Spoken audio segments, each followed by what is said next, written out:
The battle for the heart and soul of the Republican Party has never been so rancorous, so high stakes, so public, and so very necessary as it is right now in 2021.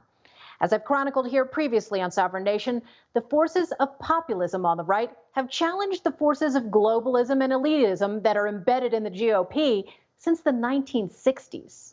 Socially conservative grassroots leaders like Phyllis Schlafly and Pat Buchanan paved the way for Donald Trump, who ushered in a new era boldly embracing the America First platform.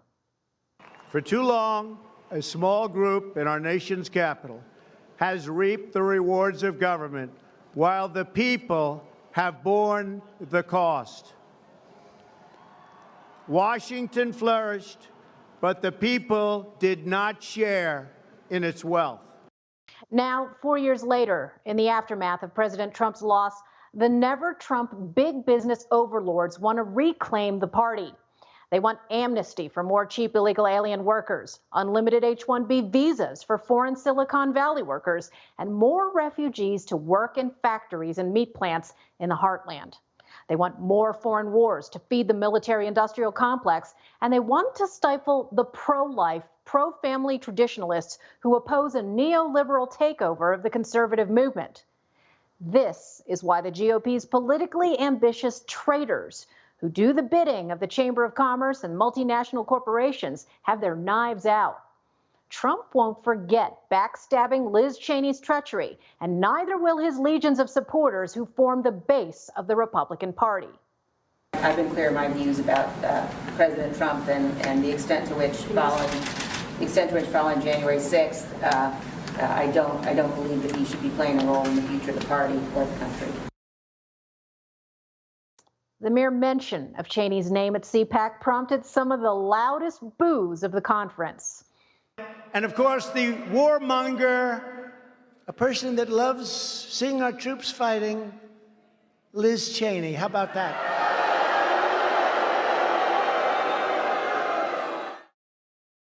On Thursday, former President Trump blasted Cheney, Mitch McConnell, Jeff Flakey Flake, he called him, and Karl Rove, who he called a, quote, pompous fool.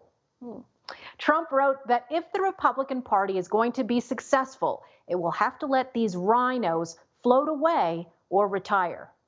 All very true. More importantly, a Republican Party that is an America First party cannot afford to keep rewarding and promoting America Last operatives. Look at Nikki Haley. Trump made Haley his UN ambassador, and he gave her a speaking slot at the Republican National Convention. So, how did she show her gratitude and loyalty? By trashing her former boss in the left-wing rag Politico as she plots a 2024 presidential run. This, my friends, is the textbook behavior of a Beltway crap weasel. She said, quote, I don't think he's going to be in the picture. I don't think he can. He's fallen so far. She also said he went down a path he shouldn't have, and we shouldn't have followed him, and we shouldn't have listened to him, and we can't let that ever happen again. Remember that two-faced behavior when you see all these America Last establishment figures pandering to Donald Trump's MAGA army. Just because they say America First doesn't mean that they mean it. Joe Biden and the Democrats are still blaming America first.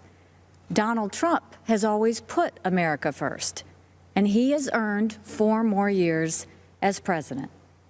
America first is right for America. It's right for each of us. America first secures our freedom, and the entire world benefits when America is fearless and bold and strong.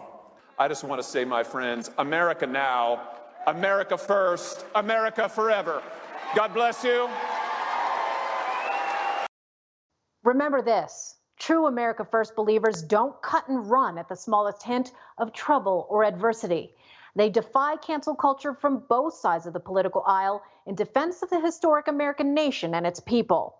Populist office holders like congressional representatives Marjorie Taylor Greene and Paul Gosar are carrying the MAGA torch to grassroots supporters spurned by the establishment. They're taking the fight straight to Capitol Hill against both the socialist left and the globalist GOP elites. Liz Cheney and any other Republican that wants to make statements against President Donald J. Trump is a fool. They are disconnected with the base. They're disconnected with Republican voters. Liz Cheney was censured in her state. Adam Kinzinger has been censured. Many of these Republicans that are turning their back on Trump, who they ran on his coattails, have really lost themselves. They don't represent Republicans. They don't represent Republican voters. And the people are speaking out, and they know it. To reiterate, my main point here, of course, is to highlight the importance of what America First really means. Immediately for me, that means putting my constituents first as an elected representative in our great republic. I will continue to do just that and to encourage my colleagues to do the same. America First is inevitable.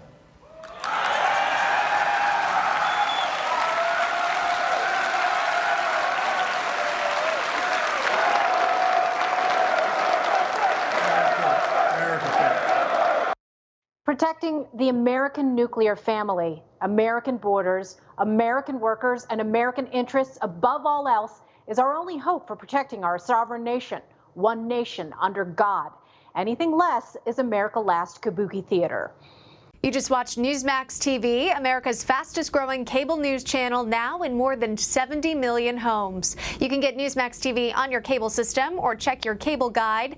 And if your system doesn't carry Newsmax, call them, tell them you want Newsmax TV, because we're real news for real people.